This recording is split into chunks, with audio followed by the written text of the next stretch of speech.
LeBron James is approaching a deadline that may be little more than a starting line. Not just for him, but for free agency around the league. The NBA's most impactful player has until 11:59 p.m. Friday to decide what to do with a $35.6 million contract option for next season with the Cleveland Cavaliers. If he declines the option, which is what's expected to happen, James will become an unrestricted free agent, and another summer of LeBron will heat up instantly, with the Los Angeles Lakers becoming a possible destination. Cleveland, too, would still be in the mix, as James could sign a short-term deal with the Cavs. He has done that each season since returning in 2014. If James exercises or picks up his option, the three-time champion would be under contract next season with the Cavs, but that would not preclude the Eastern Conference champions from trading him to acquire assets to build for the future. As of late Thursday afternoon, James had not informed the Cavs of his plans, while reports about his future filled Twitter timelines and talk radio programs. The real games haven't begun. James, who has kept a low profile on social media for months, has been on vacation with his wife and 3 children, giving him a chance to recover from perhaps the most exhausting season of his career and plot the next chapter.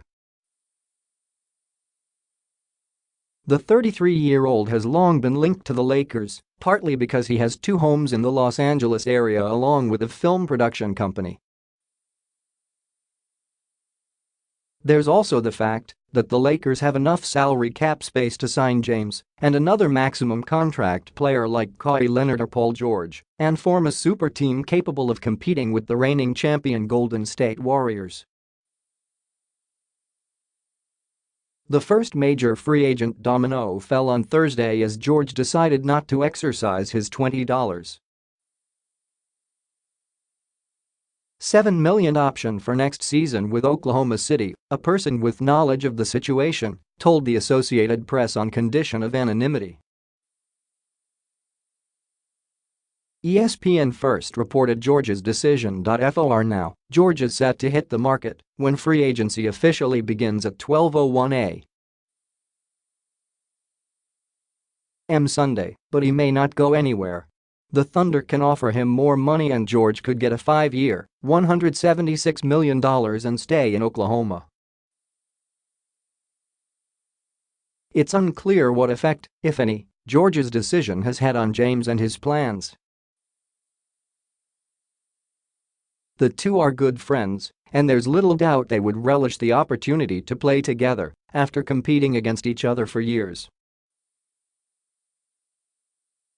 As for Leonard, there's little clarity on his troubled relationship with San Antonio. It remains unclear if the Spurs are willing to trade him, and if they are willing to part ways with him, where he would land. For James, the dilemma is whether to leave his home again. Upon his return to Cleveland 4 years ago from Miami, James said it took time away to realize what he was missing. "My relationship with Northeast Ohio is bigger than basketball," he said. "I didn't realize that 4 years ago. I do now." James also said he always felt like he would come back to Cleveland to finish his career where it began. But that was before the Akron native led the Cavs to 4 straight finals and won Cleveland's first professional sports title since 1964. If decision 3.0 is to go, James feels content. "I came back because I felt like I had some unfinished business," he said following Game 4 of the NBA Finals. To be able to be a part of a championship team 2 years ago with the team that we had, and in the fashion that we had, is something I will always remember. It ended a drought for Cleveland of 50-plus years, so I think we'll all remember that in sports history.